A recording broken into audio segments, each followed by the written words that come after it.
ଦେଖନ୍ତୁ ସମସ୍ତେ ଗୋଟେ ବୁଲା କୁକୁର ଏବଂ ଦେଶୀ କୁକୁର ତାର ହାତକୁ ଆମର ଏଇ ବେପାରୀ ବରହମପୁର ଗରିଆପୁର ଛକ ପାଖରେ ଭାଟ ସାହି ଏଠି କୁକୁରକୁ ମାରିବାର 3-4 ଜଣଙ୍କ ଉପରେ ମୁଁ ଟାର୍ଗେଟ୍ କରିଛି। ତାଙ୍କୁ ଜାଣିଛି ସେମାନେ 2ଟା କୁକୁର ଅଲରେଡ଼ି ମାରି ସାରିଛନ୍ତି।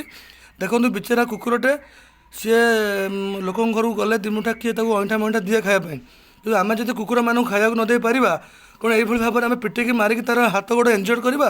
ଦେଖନ୍ତୁ ସେ ବିଚରା କୁକୁରଟି ତାର ଗୋଡ଼ ତାର ସାହାରା, ତା ଗୋଡ଼କୁ ଦେଖନ୍ତୁ ସେ ପିଟିକି ପୁରା ଫୁଲେଇ ଦେଇଛନ୍ତି, ହାତ ପୁରା ଫୁଲି ଯାଇଛି।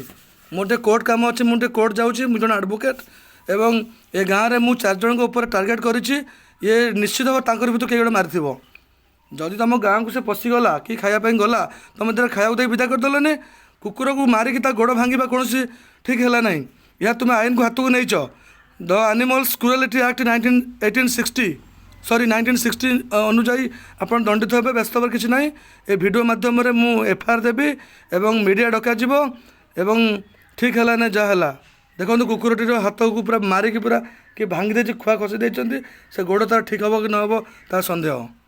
ଠିକ୍ ଅଛି, ମୁଁ ଯାଉଛି, ମୋର ଡେରି ହେଇଗଲାଣି। ଆପଣମାନେ ଦେଖାଇ ଦେଉଛି ବିଚରା କୁକୁରଟି ଶୋଇଛି ଏଇଠି, ମୁଁ ତାର ଭିଡ଼ିଓଟା କରିଦେଇଛି।